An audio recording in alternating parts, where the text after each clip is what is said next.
Alors on revient aujourd'hui avec la robe Trésor de Supervision. Juste avant d'aller dans les détails de cette robe, je voulais vous dire deux choses. La première, c'est que je ne me présente jamais, donc je rectifie ça tout de suite. Je m'appelle Carole et vous pouvez me retrouver sur Instagram et Thread Needles sous le pseudo La Guinguette de Carlite. Et sur mon blog, c'est capillairement-freaky.wordpress.com. Voilà. La seconde chose beaucoup plus importante, c'est de vous dire merci. En fait, je vous le dis jamais, mais ça me touche beaucoup le temps que vous prenez pour écrire vos commentaires, vos retours, etc. dès que je fais des revues. Et en fait, que ça soit quand vous me complimentez par rapport à une tenue que j'ai faite, ça me fait extrêmement plaisir. Pour tous les commentaires qui me disent que ça vous donne envie de coudre, bon alors là c'est le plus beau compliment. Et pour toutes les personnes qui me donnent leur retour d'expérience ou des astuces pour progresser, ben merci beaucoup parce qu'en fait, dès que je vous expose un problème, la semaine dernière c'était par rapport... alors je vous disais que le plantain était... les marges de couture étaient de 1,50 pardon, et que ça me gênait un peu. Là vous me dites bah il y a une nouvelle version. Quand je vous dis que j'ai des problèmes avec mon aiguille double, vous m'orientez vers un tutoriel efficace de d'Elsa de Urban Fairy, etc., etc. Et en fait il y a beaucoup d'exemples comme ça, donc je vous remercie beaucoup, enfin énormément, c'est plus français, pour voilà, tous ces retours précieux que vous m'offrez, donc merci. Voilà, on va pouvoir passer à cette revue de patron, donc ce PDF. Alors ça risque d'être un peu plus long que d'habitude pour plusieurs raisons. La première, c'est que je deviens organisée et que j'ai tout noté, donc ça et ça. Et que j'ai décidé en fait, ce qui aurait été logique, de noter au fur et à mesure tous les commentaires qui me viennent ou toutes les modifications que je fais par rapport au patron ou ce que je ne comprends pas, et avec le tissu que j'utilise, les tailles, etc. Et avant j'avais un peu pour habitude de laisser traîner un petit peu une fois que j'avais fini le projet, de noter ensuite, mais il y avait forcément des informations qui passaient à la trappe. Donc là j'espère que cette revue sera exhaustive, voilà. Et ensuite parce que j'ai eu quand même quelques difficultés sur ce patron, donc je vais les détailler, et aussi parce que, et on va commencer par ça, en fait j'ai un mariage, pas le mien, j'ai un mariage en septembre et j'aimerais beaucoup coudre ma robe d'invité. Alors pour la couleur et le tissu, je vais partir sur quelque chose d'assez léger. J'aimerais bien trouver un corail léger ou un rose un peu pétant ou un rose pâle. Tout ça agrémenté de passepoil. Par contre pour le modèle, alors j'ai choisi ce modèle là pour l'instant, mais rien n'est joué. Un, parce qu'il avait l'air simple. Deux, parce que toutes les... Alors ça c'est assez rare, mais souvent en fait, par exemple quand je vois un modèle qui me plaît sur Instagram, je vais un peu l'épingler. Je sais plus comment ça s'appelle, mais... disons que je vais m'abonner au flux juste du hashtag, et ce qui fait que je vais voir toutes les réalisations, et la plupart du temps j'en vois certaines qui sont magnifiques, d'autres moins. Du coup je me dis bah est-ce que c'est parce que la personne était moins douée, ou est-ce que c'est à cause de la morphologie, ou voilà, ou d'autres choses. Sauf qu'avec ce patron de Trésor, toutes les réalisations que j'ai vues sur Instagram étaient magnifiques. Peu importe les morphologies, peu importe le niveau de couture de la personne, voilà, tout était beau, donc je me suis dit que j'allais le commander. Et j'adore en fait le décolleté qui est très féminin, j'adore les volants, voilà, je trouve ça très girly, et puis entre guillemets atypique, c'est pas non plus fou, mais disons que ça fait un joli détail et ça fait un peu travailler, donc j'aime beaucoup, voilà ce que ça donne. J'aime beaucoup le détail du passepoil, ça vous me direz on peut l'ajouter à toutes les réalisations, c'est pas...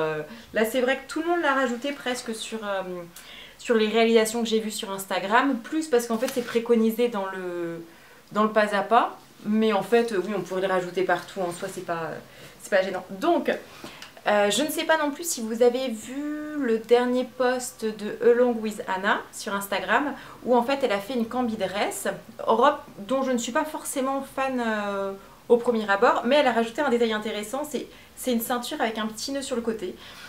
Voilà, donc je suis à la recherche pardon, soit de patrons qui soient vraiment féminins, pas forcément dur à faire, mais avec des petits détails. Ça peut être un dos boutonné, ça peut être un devant boutonné aussi. Par contre je cherche forcément un col en V ou un col assez profond, mais je pense que le cache-cœur c'est quelque chose qui me met en valeur, et plus généralement qui met en valeur énormément de morphologie. Et voilà, je suis à la recherche de petits détails. Je pourrais peut-être ajouter moi-même un dos boutonné ou je ne sais pas. Bon, après, il ne faut pas non plus avoir trop de détails, de petits détails par-ci par-là. Mais voilà, donc si jamais vous avez des idées de patrons qui pourraient correspondre à ça, je suis assez preneuse. Et puis on va parler de ce patron, quoi. Donc, il est disponible en PDF, il coûte 8 €. Les marges de couture sont de 1 cm. Alors souvent, je suis la première à dire que je n'aime pas les patrons en PDF, sauf que celui-ci, on va faire une exception. Un, parce que le patron, il est joli, et surtout parce que en fait, vous n'avez que ça à imprimer. Vous avez donc le côté, le dos et un volant, et ce qui nous fait à peu près 8 pages à imprimer, donc ça va. Et après, on a ça. Ça, c'est pour la robe courte, robe longue, et ça, je crois que c'est robe longue aussi. Justement, c'est les deux panneaux. Je regardais là parce que ça me permettait de voir dans la glace si jamais vous voyez mes yeux de ce côté. Comme ça, ce que je montre. Et voilà, donc ça, ce sont des panneaux que vous coupez ensuite dans le tissu directement et vous n'avez pas à les imprimer. Donc, finalement, très peu friand en papier. Alors, pour ce qui est des... et on conseille pour la réaliser de la double gaze, de la viscose, du plumetis et du chambré. Alors, moi j'ai utilisé, je vais me lever, vous allez voir, un sari que j'avais ramené d'Inde quand j'étais toute jeune. Et du coup, je l'avais trouvé magnifique, mais je savais pas trop quoi en faire. Et je l'avais traîné dans mes cartons et dans mes multiples déménagements. Finalement, il avait atterri à Brest chez mes parents. Et récemment, remarque, il y a peut-être 1 ou 2 ans, je l'avais repris à Paris quand j'avais commencé à coudre. Parce que quand je l'ai acheté, je cousais pas du tout. Et je m'étais dit que je me ferais bien des coussins avec. Mais je pense que ça aurait été une très mauvaise idée. Et puis c'est un style très marqué, très oriental. Voilà, donc c'était peut-être pas le meilleur truc à faire. Et puis pour un intérieur que je voudrais scandinave, je mets entre guillemets parce que c'est tellement le bordel chez moi qu'on est très loin du scandinave. On va dire c'est de l'épuré bordélique.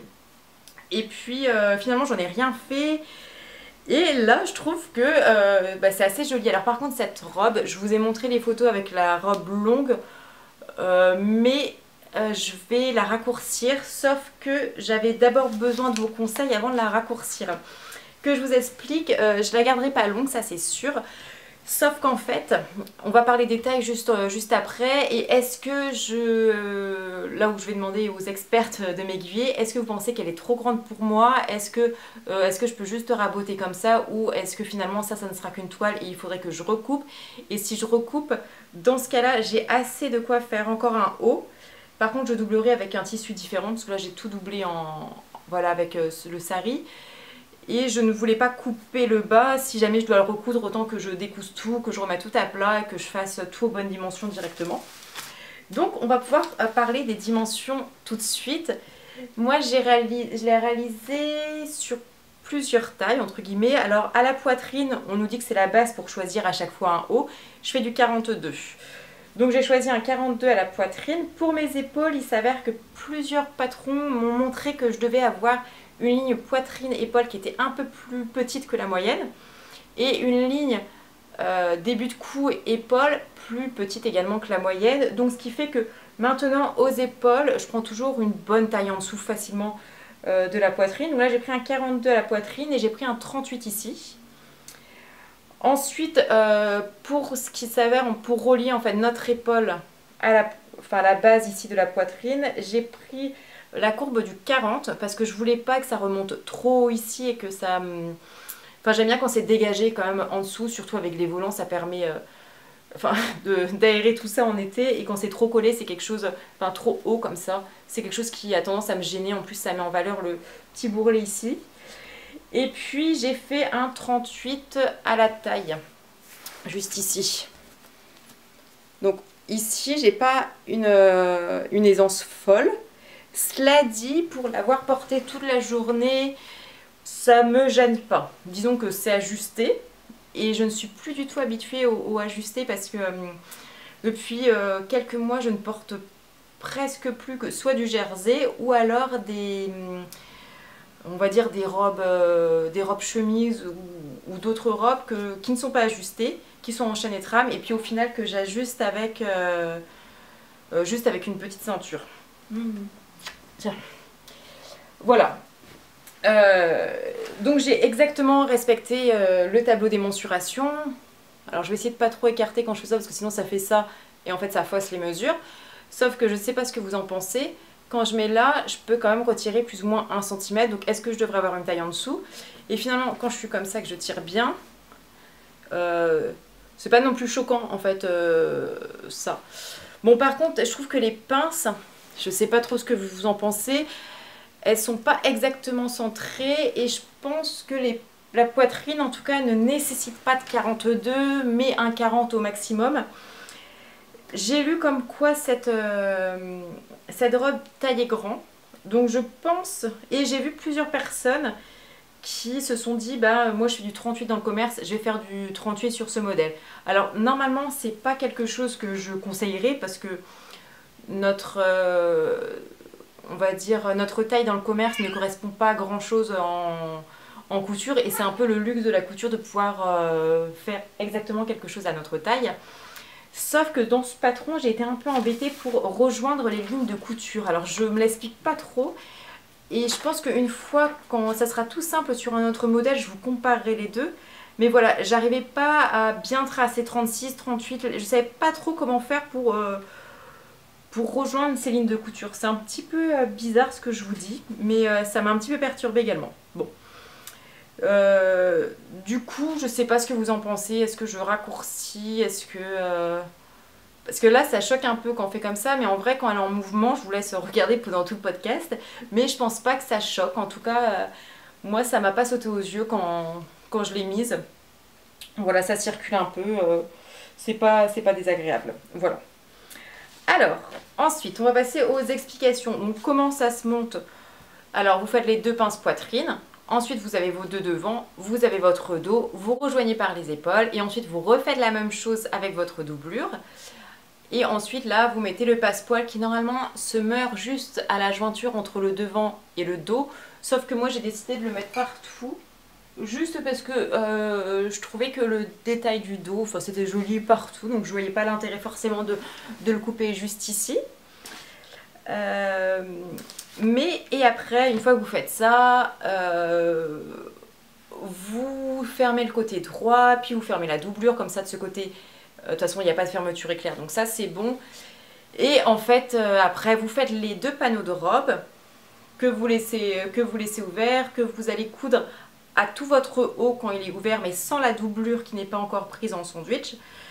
Alors je ne sais pas si je suis claire, cela dit j'ai énormément galéré pour ce patron et je l'explique pas trop parce que en effet je fais plus trop de chaîne et trame depuis quelques mois, mais quand même là j'ai vraiment eu du mal, je comprenais pas les explications. Alors de 2 choses l'une, même de 4 choses l'une, mais la première c'est que tout paraissait à peu près clair jusqu'à l'endroit où alors attendez, c'est où on demande de laisser 1 cm, par exemple ici on vous dit dans ce carré, laissez 1 cm de valeur de couture libre sur le côté gauche du corsage. Bon, je vous dis ça, c'est juste un exemple, sauf que moi quand on me dit une phrase comme ça qui est entourée sur un carré rouge, donc qui nous dit bah ça doit être important comme information, il n'y a pas de photo qui va avec et je voyais pas de quoi en parler, donc je ne savais pas où, j'avais sûrement été trop loin dans la couture ou quoi que ce soit.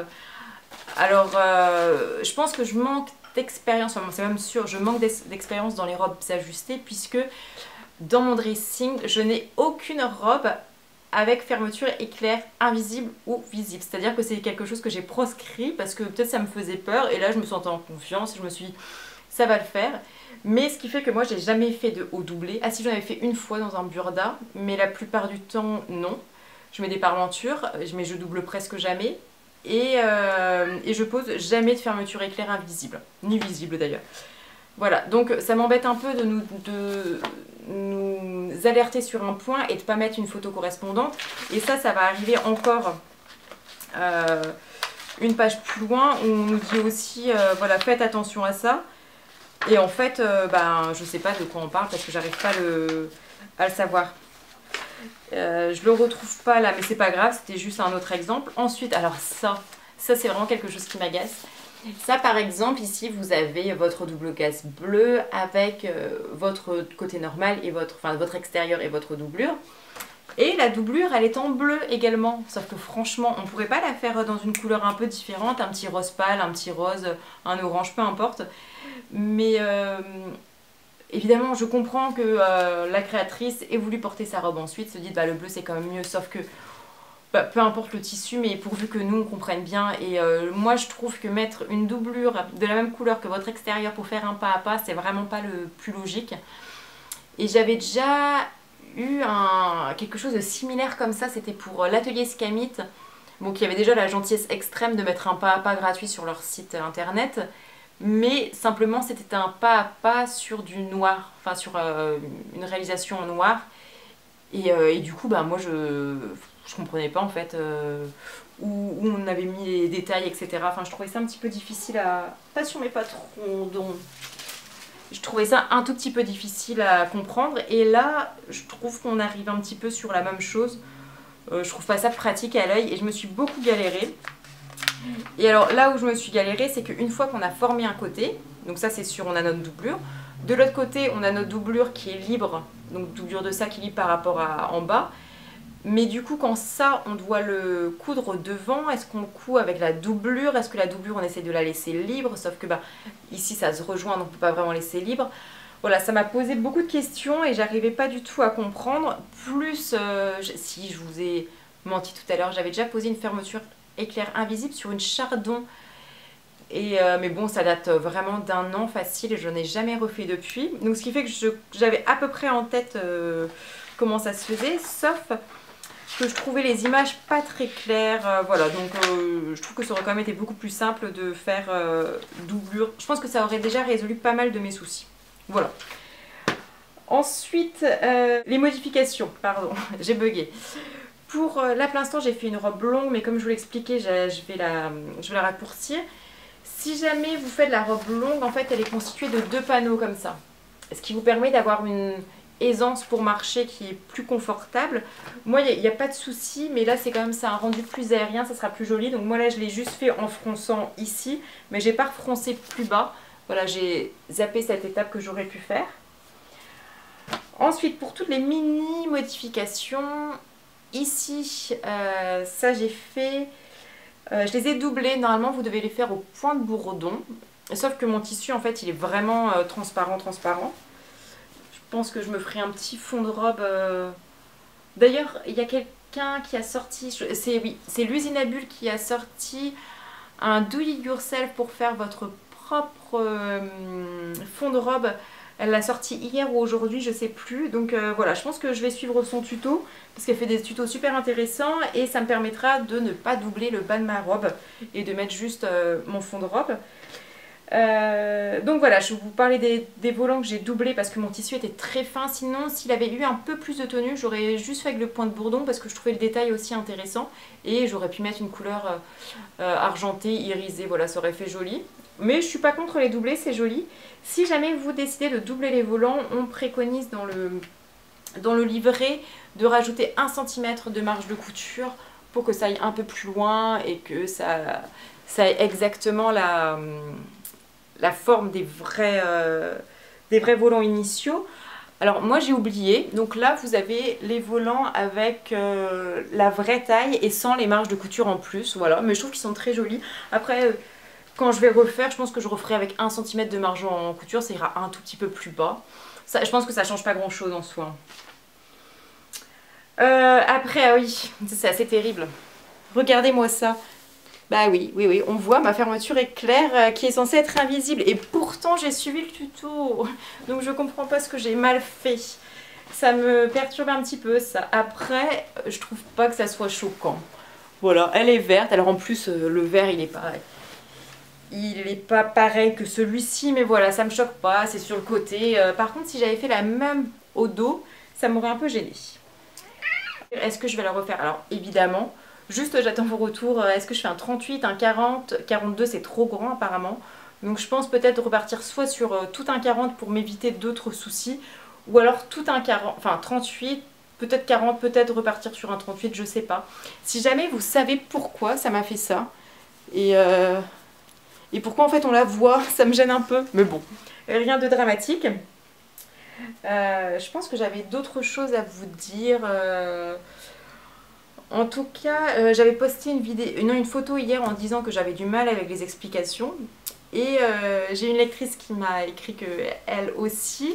Et j'ai également la créatrice de Supervision qui m'a écrit pour me dire où je pense qu'elle était, je sais pas, moi peut-être peinée que j'ai pas compris. Alors je sais pas si, enfin en tout cas j'ai trouvé sa démarche très intéressante parce qu'elle a vraiment voulu savoir qu'est-ce qui m'avait freiné.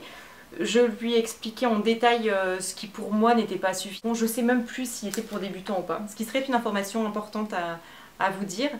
En tout cas, est-ce que je le conseillerais à un débutant, enfin à une débutante, parce que c'est souvent des nanas, mais à un débutant on va dire. Bah non, parce que pour le coup, moi j'ai vraiment galéré sur certaines étapes. Donc je le conseillerais pas forcément. Disons que doubler un haut plus...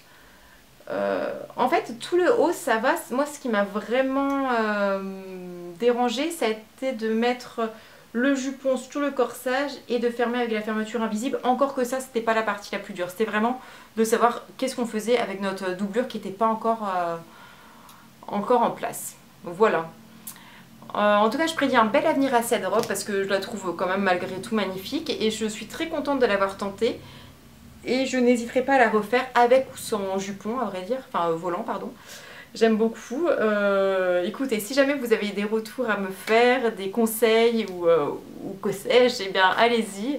Je serai ravie de lire ça. Et puis je vous souhaite bonne cousette.